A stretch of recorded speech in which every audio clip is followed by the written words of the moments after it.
Assalamualaikum warahmatullahi wabarakatuh. Perkenalkan, saya Bibit Endah Rimawati dari SMP N2 Sumber Suko, Lumajang, akan menyampaikan bagaimana menyusun cerita praktik baik, best practice menggunakan metode STAR, situasi, tantangan, aksi, refleksi, dan hasil dampak terkait pengalaman mengatasi permasalahan siswa dalam pembelajaran. Untuk lokasi di SMPN 2 Sumber Suko Lumajang, lingkup pendidikan sekolah menengah pertama. Tujuan yang ingin dicapai meningkatkan keaktifan dan kemampuan berpikir analisis peserta didik pada materi norma yang berlaku dalam masyarakat dan materi keberagaman masyarakat Indonesia dalam Bingkai Bhinneka Tunggal Ika. Penulis Wiwit Endah Rimawati, tanggal 19 Januari 2023. Kondisi yang melatar belakangi masalah: 1. Keaktifan peserta didik kurang. 2. Peserta didik kurang fokus pada kegiatan pembelajaran, misal melakukan aktivitas lain dengan bermain HP. 3. Kemampuan peserta didik dalam menganalisis masih rendah. 4.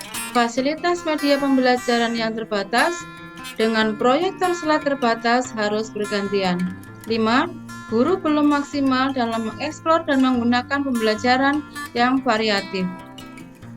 Peran dan tanggung jawab saya dalam praktek ini adalah, sebagai seorang guru, pastilah bertanggung jawab untuk bisa melakukan kegiatan pembelajaran secara efektif, sehingga tujuan dari pembelajaran itu sendiri juga hasil belajar peserta didik dapat tercapai sesuai yang diharapkan. Adapun cara agar tujuan tersebut tercapai, yakni dengan mengimplementasikan model pembelajaran yang tepat dan inovatif sesuai dengan capaian pembelajaran dan tujuan pembelajaran. Juga menggunakan metode-metode pembelajaran yang inovatif, tidak hanya metode ceramah dan tanya jawab. Tantangan yang dihadapi guru untuk mencapai tujuan adalah: 1. Penggunaan metode dan model pembelajaran yang inovatif dan tepat bagi peserta didik sesuai dengan materi yang dipelajari. 2. Penyesuaian jam mengajar dan pelaksanaan mengajar tepat waktu. 3. Menggunakan media pembelajaran yang menarik dan mudah dipahami peserta didik. 4. Masih ada peserta didik yang kurang aktif dalam kegiatan diskusi, karena peserta didik yang dominan lebih pandai dan pintar yang banyak menyelesaikan diskusi kelompok tersebut. 5. Masih kurangnya rasa percaya diri pada peserta didik dalam mempresentasikan hasil laporannya di depan kelas. Yang terlibat dalam pelaksananya best practice ini antara lain: 1. Guru yang menjadi fasilitator. 2. Peserta didik sebagai subjek proses pembelajaran. 3. Dosen dan guru pamong sebagai pembimbing pelaksanaan pembelajaran. 4. Rekan sejawat yang telah membantu dalam kelancaran proses pembelajaran. Langkah-langkah yang dilakukan untuk menghadapi tantangan adalah: 1. Penggunaan metode dan model pembelajaran. Strategi yang dilakukan guru yaitu memilih untuk menggunakan model pembelajaran PBL atau PJBL dengan metode ceramah bervariasi, diskusi kelompok, presentasi proyek. Untuk PJBL menampilkan hasil proyek.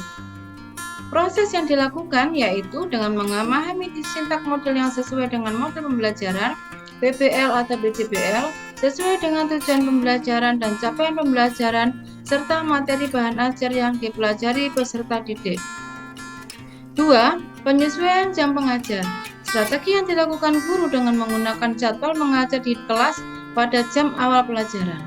Proses yang dilakukan dengan memberikan informasi kepada peserta didik pada pertemuan tersebut untuk proses pengambilan gambar berupa video proses pembelajaran. 3. Penggunaan media pembelajaran yang menarik dan mudah dipahami oleh peserta didik. Strategi yang dilakukan guru yaitu memilih media pengajaran yang mudah dipahami peserta didik dengan memanfaatkan gambar video dari YouTube yang sesuai materi bahan ajar dan PowerPoint materi. Sumber daya yang diperlukan yaitu kemampuan guru dalam mengaitkan atau menghubungkan apakah gambar video sesuai dengan materinya. Strategi yang dilakukan guru yaitu melakukan kegiatan pembelajaran yang menyenangkan dan berpusat kepada peserta didik dengan menggunakan tahapan-tahapan kegiatan pembelajaran disesuaikan dengan sintak model pembelajaran yang dipilih dan dirancang oleh guru dalam model pembelajaran yang sudah dibuat.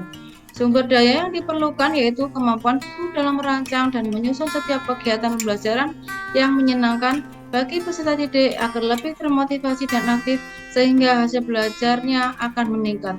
Hal ini adalah untuk menumbuhkan motivasi belajar peserta didik.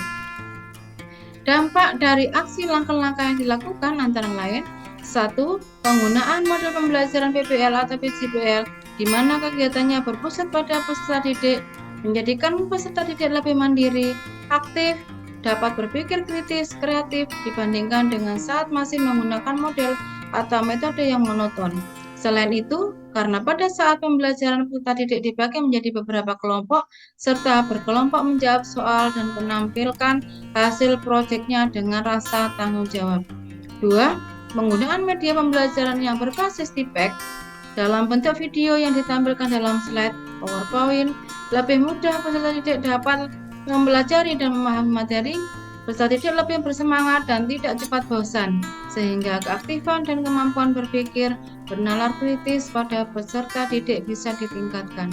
3. Dengan proses pembelajaran yang berlangsung, menggunakan strategi tersebut mendapatkan tanggapan yang positif, diantaranya peserta didik merasa senang dengan proses pembelajaran yang berlangsung karena peserta didik terlibat langsung secara aktif dan kegiatannya menarik, menyenangkan, serta mudah dipahami.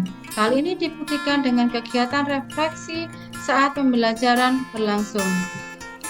Faktor keberhasilan pembelajaran ini ditentukan dari penguasaan guru terhadap model dan metode pembelajaran, media pembelajaran, dan langkah-langkah pelaksanaan dalam modul ajar yang telah dibuat. Pembelajaran yang bisa diambil dari proses dan kegiatan yang sudah dilakukan oleh guru, yakni menjadikan guru lebih kreatif dan inovatif dalam memilih dan menggunakan model pembelajaran yang sesuai dengan tujuan pembelajaran dan capaian pembelajaran pada bahan materi ajar tercapai dengan baik. Itulah tadi tentang best practice yang saya tuliskan. Terima kasih, semoga bermanfaat. Assalamualaikum warahmatullahi wabarakatuh.